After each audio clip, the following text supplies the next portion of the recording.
तो नमस्कार बच्चों, एक बार फिर से आपका स्वागत करते हैं हम। और आज का जो टॉपिक होने वाला है वो होने वाला है आपका पीएन जंक्शन डायोड। तो हमने पी टाइप मटेरियल पढ़े, एन टाइप मटेरियल पढ़े, फिर उनके टाइप पढ़े।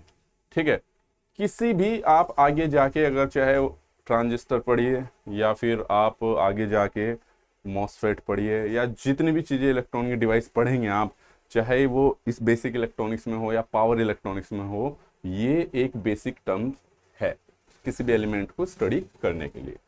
क्योंकि जितनी भी चाहे ट्रांजिस्टर हो, चाहे आपका डायक, ट्रायक, एससीआर हो, इनमें सभी में पीएन जंक्शन का यूज होता है। तो अगर आपने पीएन जंक्शन को ढंग से समझ लिया तो आगे की उसमें कोई प्रॉब्लम नहीं आने वाली। तो इसको बिल्कुल बेसिक टर्मिनोलॉजी समझ के आप लोगों को पढ़ना है। क्लियर है? तो चलिए अब स्टार्ट करते हैं बेसिकली पीएन जंक्शन। तो भाई पीएन जंक्शन किसको बोलते हैं? जब मेरे पास एक पी टाइप मटेरियल हो, एन टाइप मटेरियल हो, दोनों को मैं जोड़ दूं, उसी को हम पीएन जंक्शन डायोड बोल देते हैं, पीएन जंक्शन बोलते हैं। ठीक है, डायोड की हम बात करेंगे बाद में कि डायोड बेसिकली है क्या। ठीक है, तो अगर मैं बात करूं पीएन जंक्शन की फिलहाल, तो पीएन जंक्शन क्या है? मेरे पास एक पी टाइप मटेरियल है भाई आपके पास, और दूसरा मेरे पास क्या है? एक एन टाइप मटेरियल है। ठीक है, इसे हम पीएन जंक्शन बोल देते हैं और इसी को हम पीएन जंक्शन डायोड ही बोल देते हैं जब इसको हम एक डायोड की तरह यूज करते हैं। क्लियर है? तो इसका जो सिंबल रहता है आपके पास वो इस प्रकार का रहता है। ये क्या है इसका? ये क्या है आपके पास? सिंबल। ठीक है, ये जो एरो होता है ये मेरा किसको रिप्रेजेंट करता है? ये पॉजिटिव को रिप्रेजेंट करता है जो एरो है, और ये जो मेरा बार है ये नेगेटिव को रिप्रेजेंट करता है, यानी कि आपके पास इसको बोलते हैं बार, और ये हो गया आपके पास एरो, तीर। ये किसको? पॉजिटिव का साइन रहता है और ये नेगेटिव, यानी कि मुझे पता है कि इसको मुझे नेगेटिव से कनेक्ट करना है, इसको पॉजिटिव से कनेक्ट करना है। ठीक है, क्लियर है? और एक्चुअल में ये ऐसा दिखता है, जो रियलिटी में डायोड होता है वो इस प्रकार का दिखता है। ये हमारा सिंबल है कि जिसे हम सर्किट्स में यूज करेंगे। कभी कभी कहीं कहीं पर, जैसे कि आपके पास वो है, इसको इस प्रकार से भी डिनोट किया जाता है, जैसे रेड है, ठीक है, और ये ब्लू मार्क है। ठीक है, इसका नाम है डायोड का OA80। इनके अलग अलग कोड रहते हैं। तो अगर इसमें बात की जाए तो जो रेड मार्क है डिनोट करता है किसको? आपके पास एरो को, और जबकि ब्लू मार्क्स जो डिनोट करता है वो किसको करता है आपके पास भाई? इंडिकेट बार। ब्लू मार्क जो करता है बार को डिनोट करता है। तो बेसिकली ये क्या है? आपके पास ये बार को डिनोट करेगा और ये किसको डिनोट करेगा? एरो को। ये तो था इसके सिंबल के बारे में जानकारी। क्लियर है? अब डायोड का ये तो हो गया, इसके पास ये सिंबल हो गया। ठीक है, ये प्रकार का हो गया, ये कहीं कहीं पे इस प्रकार का रिप्रेजेंट रहता है। एक्चुअल में आप देखोगे जो रियलिटी में दिखता है वो इस प्रकार का दिखता है। पीएन जंक्शन का काम क्या है? तो पीएन जंक्शन डायोड का एक ही काम है, रेक्टिफाई करना, किसी भी सिग्नल को रेक्टिफाई करना। अब वो क्यों करता है, कैसे करता है, वो हम इसकी वर्किंग में सीखेंगे, इसके बारे में जब जानेंगे। क्योंकि हम आगे डायोड के बाद में रेक्टिफायर सर्किट पढ़ेंगे तो कैसे रेक्टिफाई करता है। और रेक्टिफायर का काम है मतलब एसी को डीसी में बदलना। तो बेसिकली जो सबसे ज्यादा मोस्ट इंपोर्टेंट रोल है किसी भी उसका, वो डायोड के थ्रू क्या है? एसी को डीसी में कन्वर्ट करना। एसी को डीसी में क्यों कन्वर्ट करते हैं? आपका बैटरी को चार्ज करने के लिए, क्योंकि चार्जिंग के लिए डीसी, कोई भी सोर्स डीसी है उसे चार्ज करने के लिए आपको डीसी ही चाहिएगा। आपकी मोबाइल की बैटरी है, उसमें भी आप भले ही प्लग लगाते हो, आप लगाते हो ना वो एडोप्टर लगाते हो, तो वो 240 वोल्ट आ रही होती है, वो बाद में आपकी 5 वोल्ट में डीसी में कन्वर्ट करता है। इतना बड़ा जो तामझाम लगा रहता है उसमें बेसिकली वो रेक्टिफायर सर्किट ही रहते हैं। फिर चाहे वो बैटरी का चार्जर हो या आपके मोबाइल का चार्जर हो या कोई भी ऐसी डीसी सोर्स जिसको चार्ज करने के लिए हमें जरूरत पड़ती है, या कोई भी ऐसी चीज जिसे हमें डीसी पे चलानी पड़ता है, वहां पे हम रेक्टिफायर सर्किट का ही यूज करते हैं। ठीक है, क्लियर है? तो रेक्टिफायर सर्किट, तो इसका काम क्या रहता है? रेक्टिफाई करना। तो बेसिकली क्या है? It allows the current flow easily in one direction forward while it significantly restricted it in the opposite direction reverse. कहने का मतलब ये हुआ कि केवल एक ही डायरेक्शन में करंट फ्लो कराता है, पॉजिटिव से नेगेटिव। ठीक है, अदर डायरेक्शन में करंट फ्लो नहीं कराता जब ये फॉरवर्ड बायस होता है। अभी फॉरवर्ड बायस क्या है, रिवर्स बायस क्या है, आगे इसी इस पे हम चर्चा करेंगे। ठीक है, दूसरा पॉइंट बताया मैंने, ये कन्वर्ट करता है आपके पास एसी को डीसी में। ये इसका बहुत इंपॉर्टेंट एप्लीकेशंस है भाई आपके पास, ये मैं ऑलरेडी डिस्कस कर चुका। क्लियर है? तो ये हो गया इसके पास वो। अब आते हैं प्रॉपर्टी ऑफ पीएन जंक्शन पे। प्रॉपर्टी क्या है? बेसिकली आपने क्या देखा है, हमने पी टाइप मटेरियल को जोड़ दिया, एन टाइप मटेरियल को जोड़ दिया है, दोनों हमने नॉर्मली रख रखे हैं भाई मटेरियल। अब क्या पी और एन को जोड़ने पे सिर्फ जुड़ जाएगा या कुछ और प्रोसेस भी होगी, तो उसी के बारे में बात करते हैं। तो प्रॉपर्टी क्या है? बेसिकली ये मेरे पास क्या है भाई, पी टाइप मटेरियल है, ये हो गया पी, और ये हो गया मेरे पास एन टाइप मटेरियल। मैंने बता दिया पी टाइप में मेजोरिटी क्या रहता है, होल्स रहते हैं, एन टाइप में मेजोरिटी इलेक्ट्रॉन्स रहते हैं। ठीक है, अब सिंपल सी बात है, इसमें कुछ होल्स होंगे और कुछ इलेक्ट्रॉन होंगे, मेजोरिटी इसमें इलेक्ट्रॉन्स होंगे, ज्यादातर इलेक्ट्रॉन्स, और ये यहाँ पे होल्स होंगे। तो नॉर्मल अगर कंडीशंस की बात करूं मैं, नॉर्मल कंडीशन की बात करूं मैं, अगर पी टाइप मटेरियल और एन टाइप मटेरियल में इस प्रकार का वो रहेगा, ये पी हो गया, ये एन हो गया। ठीक है, इसमें ये इलेक्ट्रॉन्स हो गए काफी सारे,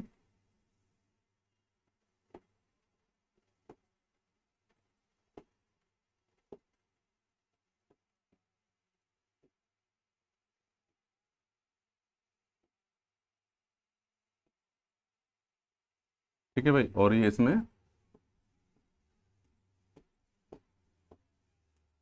होल हो गए। ठीक है, ये क्या है आपके पास, होल्स, और ये क्या आपके पास, इलेक्ट्रॉन। इसमें कुछ एक दो होल भी होंगे जो माइनॉरिटी, और इसमें एक दो इलेक्ट्रॉन्स भी रहेंगे, हमने बहुत कम दिखाए हैं, माइनॉरिटी। क्लियर है? अब क्या होगा भाई, मेरे पास ये क्या होते हैं, होल्स पॉजिटिव चार्ज रहते हैं, इलेक्ट्रॉन पे नेगेटिव चार्ज रहता है, ये नॉर्मल कंडीशन है। ठीक है, अब मुझे पता P type material N type material को आप पास में ला रहे हो, तो सिंपल सी बात है, जो इलेक्ट्रॉन्स हो गए वो यहाँ पे आ जाएगा। ठीक है, वो यहाँ पे आ जाएगा, जो आसपास के इलेक्ट्रॉन है ये यहाँ पे आ जाएंगे। क्लियर है?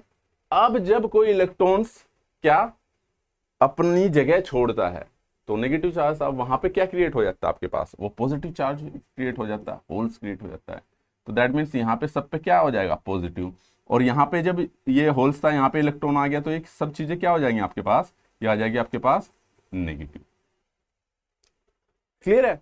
तो यही सेम चीज पॉजिटिव और नेगेटिव के प्रोसेस के बाद हमने ये दिखाई है कि भाई ये इलेक्ट्रॉन्स यहाँ पे आ गए, होल्स इलेक्ट्रॉन यहाँ पे आ गए, तो ये पॉजिटिव हो गया, ये मेरे पास नेगेटिव हो गया, ये पॉजिटिव लेयर बन गई, ये नेगेटिव लेयर बन गई, तो यहां पर एक क्रिएट हो जाता है इलेक्ट्रिक फील्ड, इलेक्ट्रिक फील्ड।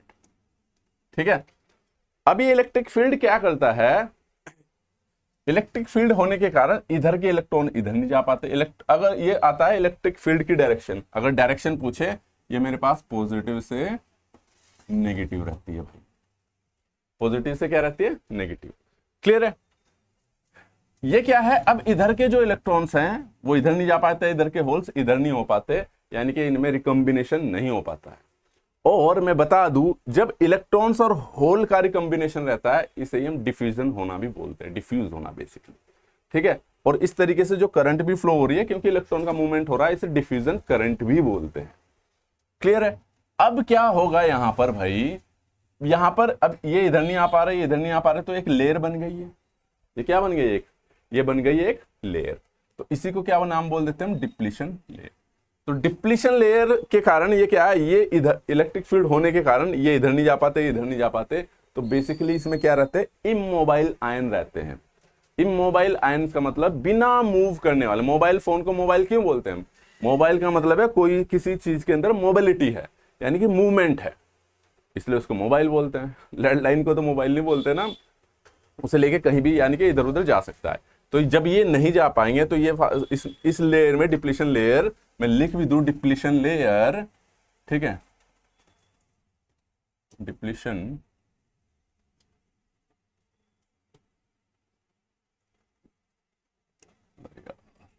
चल जा भाई, depletion layer has immobile ion.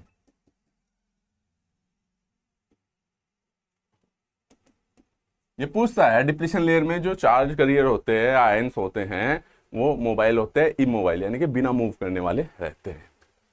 Clear है? तो डिप्लीशन लेयर क्रिएट हो गई भाई। अब यहां से सवाल क्या बनता है, डिप्लीशन लेयर में अगर मैं बात करूं, ठीक है, डिप्लीशन इन डिप्लीशन लेयर,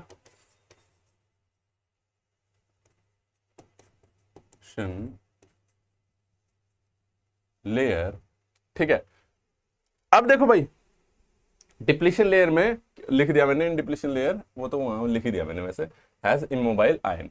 अब बात करते हैं डिप्लीशन लेयर में, इन डिप्लीशन लेयर में एन साइड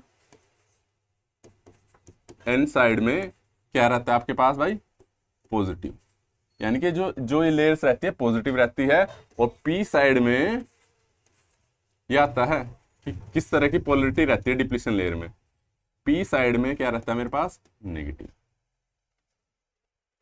क्लियर है। अब यहां पर क्या हो गया, पॉजिटिव और नेगेटिव की लेयर्स बन गई हैं, तो इसी कारण यहां पे इलेक्ट्रिक फील्ड बन जाता है, ठीक है। और तो कहां थे भाई हम, सॉरी यार कॉल आ गई थी एक, ये बता चुका था मैं आप लोगों को, डिप्लीशन लेयर पे थे अब, ठीक है। तो अब यहाँ पे देखो क्या है, एक तरफ पॉजिटिव साइन हो गया, एक तरफ पॉजिटिव हो गया, एक तरफ नेगेटिव, तो बेसिकली इसको यहाँ पे एक इलेक्ट्रिक फील्ड क्रिएट हो गया, ठीक है। और इसी को एक हम क्या बोल देते हैं, बैरियर बोल देते हैं, पोटेंशियल बैरियर। तो जो पोटेंशियल बैरियर है ये, ठीक है, अब पोटेंशियल बैरियर हो गया तो इसकी कुछ लिमिटेशन रहेगी, क्या लिमिटेशंस है, यानी कि क्या प्रॉपर्टी है इसकी। तो जो पोटेंशियल बैरियर है,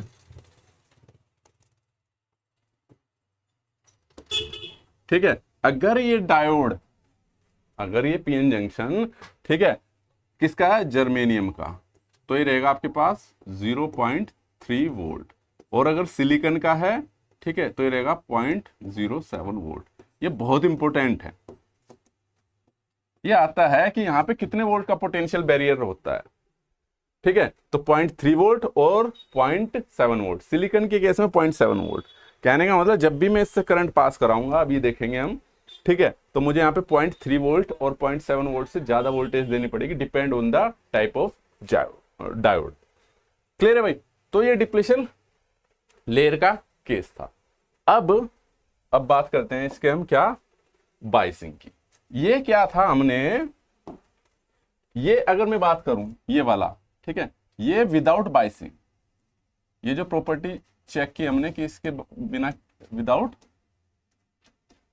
बाइसिंग, ठीक है। विदाउट बाइसिंग का मतलब ये है कि हमने कोई भी इस पे वोल्टेज अप्लाई नहीं किया है, यानी कि no voltage apply, no voltage, ठीक है भाई। अब आ जाते हैं बाइसिंग की बात। दो तरह की बाइसिंग है आपके पास पीएन जंक्शन में, एक फॉरवर्ड बाइसिंग, एक है दूसरी आपके पास रिवर्स बाइसिंग। तो अगर मैं फॉरवर्ड बाइसिंग की बात करूं, तो फॉरवर्ड बाइसिंग का मतलब हो गया है आपके पास कि भाई मेरे पास ये डायोड है, जब मैं पी मटेरियल को, पी टाइप उसको, ठीक है, पॉजिटिव से जोड़ूंगा, और एन को मैं किससे जोड़ूंगा, नेगेटिव से। तो ये आपके पास पॉजिटिव टर्मिनल और ये वाला टर्मिनल आपके पास नेगेटिव, बड़े वाले को हम पॉजिटिव लेते हैं, छोटे वाले को नेगेटिव। क्लियर है। इसको बोल देते हैं फॉरवर्ड बाइसिंग। अब इसका केस समझते हैं जरा कि इसमें होगा क्या। अब सिंपल सी बात है, मुझे पता है कि यहां पर भाई, यहां पर जब वोल्टेज नहीं है तो मुझे पता है यहाँ के पे क्या है, पोटेंशियल बैरियर है या डिप्लीशन लेयर है, डिप्लीशन लेयर है, ठीक है, ये क्या है, डिप्लीशन लेयर है। और अगर मैं डायोड इसका सिलिकॉन का कंडक्ट करूंगा तो 0.7 वोल्ट का पोटेंशियल बैरियर रहेगा। तो जब मैं इसमें अप्लाई वोल्टेज करूंगा तो सिंपल सी बात है, मुझे पता है जो इलेक्ट्रॉन्स हैं, ठीक है, और ये जो होल्स है, ये पॉजिटिव है, होल्स को इधर की तरफ रिपल करेगा, ठीक है, इधर की तरफ, और इलेक्ट्रॉन्स आपके पास जो नेगेटिव है ये इसको इधर करेगा। तो आपस में इनका रिकम्बिनेशन होगा, और जैसे ही रिकम्बिनेशन होगा तो इसमें करंट फ्लो होनी स्टार्ट हो जाएगी। क्लियर है। ये करंट कब फ्लो होगी, जब आपका ये बैरियर टूट जाएगा।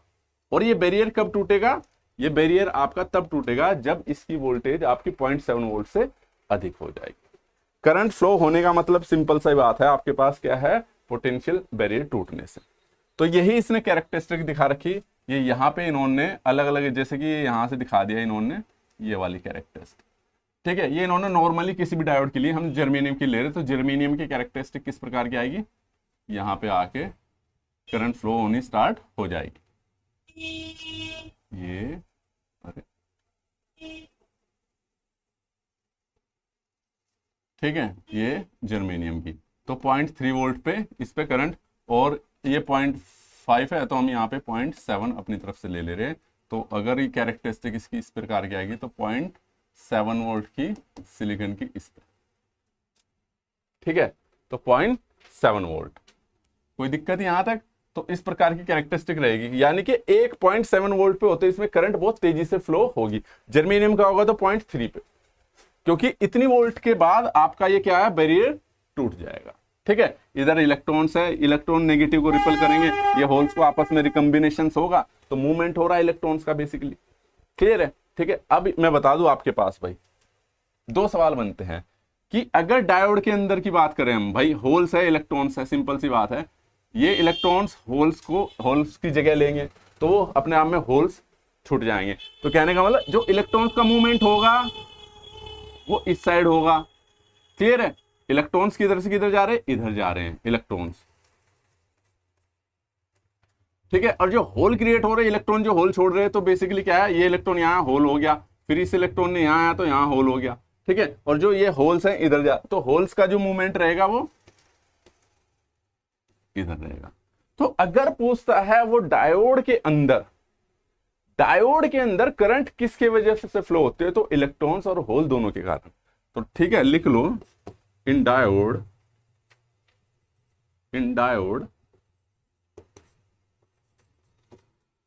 करंट फ्लो, ठीक है, in diode current flow through electron and holes. ठीक है, while current flow in wires, ठीक है, जबकि करंट फ्लो जो वायर के अंदर होती है, इनकी बात कर रहा हूं मैं, वायर या कनेक्टिंग वायर्स। ठीक है, बाय इलेक्ट्रॉन्स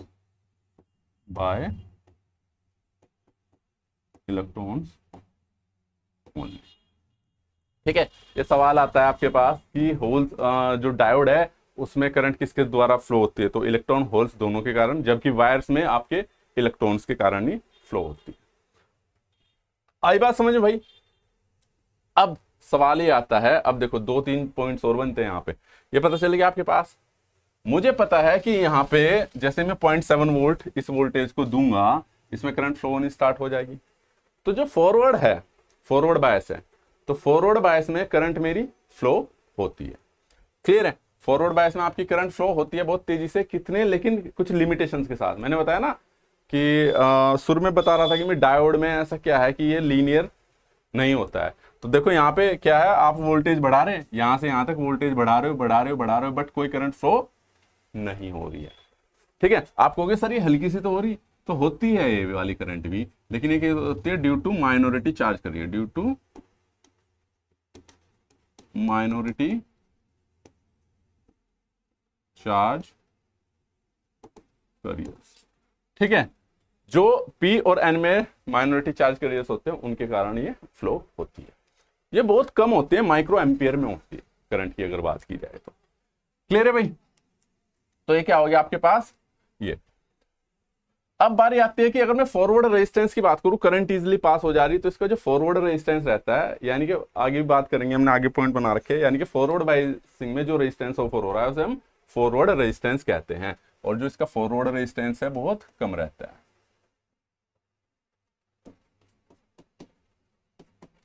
रेजिस्टेंस, ठीक है, इज वेरी लो।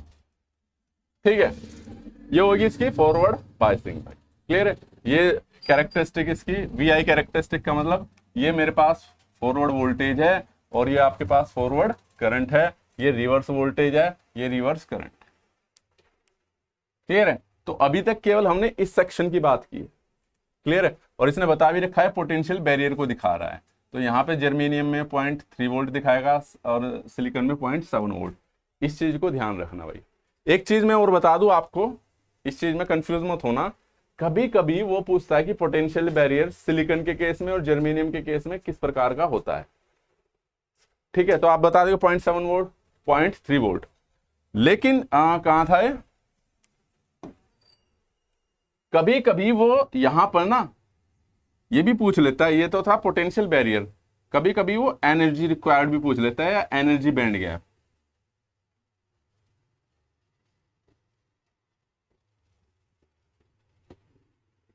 जो मैंने बताया था ना, वैलेंस बैंड से कंडक्शन बैंड पे जाते वक्त कितने एनर्जी की रिक्वायरमेंट होगी उसके बारे में। ठीक है, तो अगर मेरे पास जर्मेनियम का है तो उसके लिए रहता है 0.72 इलेक्ट्रॉन वोल्ट, और अगर सिलिकॉन का है तो ये रहता है 1.1 इलेक्ट्रॉन वोल्ट। ठीक है, 1.1 होता है, 1.72 होता है, मेरे को देखना पड़ेगा, थोड़ा सा कंफ्यूजन है, एक सेकंड। ठीक है भाई, तो ये सही है, 1.1 इलेक्ट्रॉन वोल्ट ही होता है, बहुत इंपॉर्टेंट आता है। तो एनर्जी में और पोटेंशियल बैरियर में कंफ्यूज मत होना। ठीक है, इस चीज का ध्यान रखना, ये इलेक्ट्रॉन वोल्ट में होता है, ये वोल्ट में होता है। ठीक है, ये एनर्जी वो है जो वैलेंस बैंड से कंडक्शन बैंड में चाहिए हमें इलेक्ट्रॉन को जंप कराने के लिए, और ये वो वोल्टेज है जिसमें हमें करंट को फ्लो कराने के लिए चाहिए आपके पास। ठीक है, तो जैसे ये क्या था आपके पास, यहाँ पे क्या धीरे धीरे वोल्टेज बढ़ाई आपने, बढ़ाई, लेकिन 0.7 वोल्ट के बाद ये करंट का कंडक्शन स्टार्ट होगा। ये तो था आपके पास फॉरवर्ड बाइसिंग। अब आते हैं रिवर्स बाइसिंग। तो फॉरवर्ड बाइसिंग किसे बोलते हैं भाई, आपके पास मैं बता दूं, जब आपके पास पॉजिटिव टर्मिनल, मैं बता दूं, जब पॉजिटिव टर्मिनल P से और नेगेटिव टर्मिनल N से कनेक्टेड हो तो इसको बोलते हैं forward biasing. Forward biasing, clear है। अब आ जाते हैं नेक्स्ट उस पे। ठीक है, कि रिवर्स बाइसिंग क्या होती है।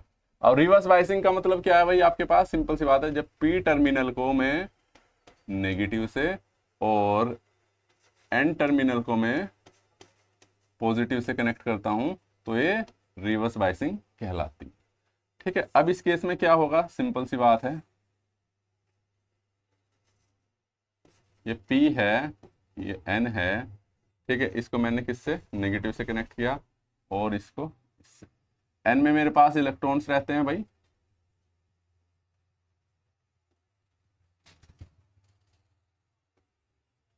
ठीक है, बहुत ज्यादा रहते हैं आपके पास, मैं थोड़े कम कम बना रहा हूं, और इसमें होल। अब सोचने की बात है, ये पॉजिटिव टर्मिनल है, ये नेगेटिव टर्मिनल है, तो भाई इलेक्ट्रॉन्स पे नेगेटिव चार्ज रहता है, तो किधर को जाएंगे, इधर को। और ये क्या है आपके पास, इधर को। होल्स पे नेगेटिव, ये इधर जाएंगे, तो जो डिप्लीशन लेयर है वो तो बढ़ती जाएगी आपके पास। क्या होगी, डिप्लीशन लेयर बढ़ती जाएगी, करंट का कंडक्शन नहीं होगा। तो यानी कि सिंपल सी बात है, यहां पे क्या होगा आपके पास, मैं बता दूं रिवर्स बायस में। ठीक है, इन रिवर्स बायस तो है ही, reverse bias depletion layer increased. ठीक है, तो भाई जबकि फॉरवर्ड बायस में डिप्लीशन लेयर डिक्रीज होती थी, वहां नहीं बताया था, यहां बता रहा हूं। ठीक है, वाइल फॉरवर्ड बायस, ठीक है, डिप्लीशन लेयर डिक्रीज। अब भाई जब डिप्लीशन लेयर डिक्रीज हो रही, इसमें इंक्रीज हो रही, तो सिंपल सी बात है, इसका रेजिस्टेंस भी क्या होगा, अधिक होगा। तो जो रिवर्स बायस में रेजिस्टेंस ऑफर रहता है, तो ठीक है, रिवर्स रेजिस्टेंस, इसको क्या बोलते हैं, रिवर्स रेजिस्टेंस क्या होगा, इंक्रीज होगा। क्लियर है भाई, रिवर्स रेजिस्टेंस क्या हो जाएगा आपका, इंक्रीज हो।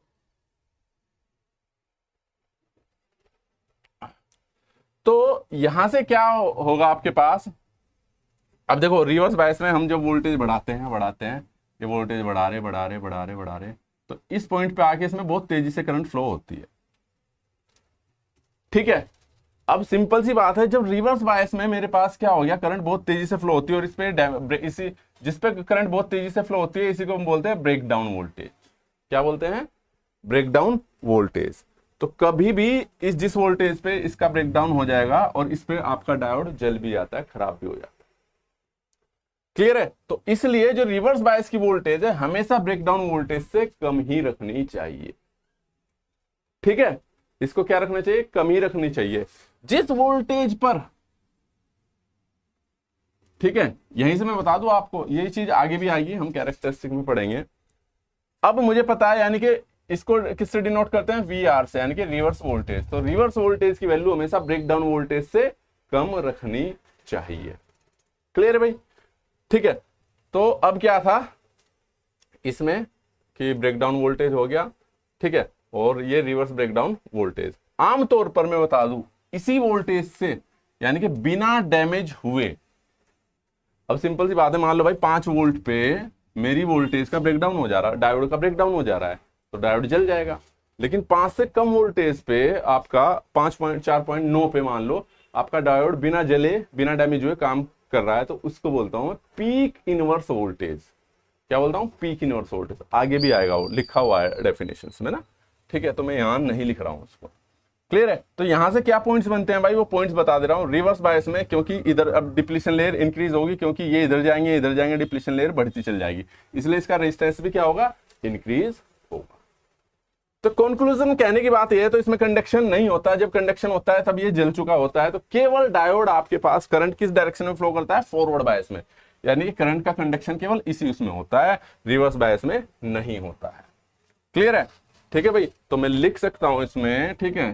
तो कंक्लूजन पे अगर मैं पहुंचूं कि करंट जो डायोड है आपका केवल एक ही डायरेक्शन में करंट फ्लो करता है, जो कि आपके पॉजिटिव से नेगेटिव। रिवर्स बायस में करंट फ्लो नहीं करता है। क्लियर है? रिवर्स बायस में वो ऑफ मोड की तरह रहता है। क्लियर है भाई? तो ठीक है, क्या diode current flow only one direction, ठीक है, और जो कि आपके पास फॉरवर्ड बाय, फॉरवर्ड।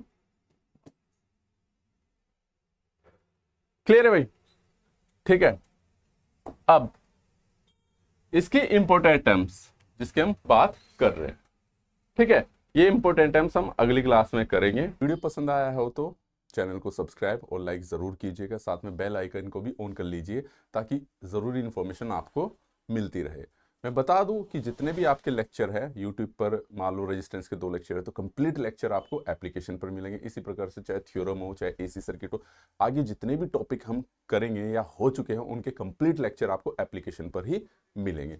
एप्लीकेशन पर सिर्फ लेक्चर ही नहीं, पीडीएफ हो गई आपके पास, ई बुक हो गई जो आपके एग्जाम से रिलेटेड है, ठीक है, वो सारी चीज़ें मिलेगी। साथ में काफ़ी कंटेंट फ्री भी है, जैसे कि आपके यूकेपीएससी का सॉल्यूशन है आपके पास पीडीएफ की फॉर्म में, वो बिल्कुल फ्री ऑफ कॉस्ट है।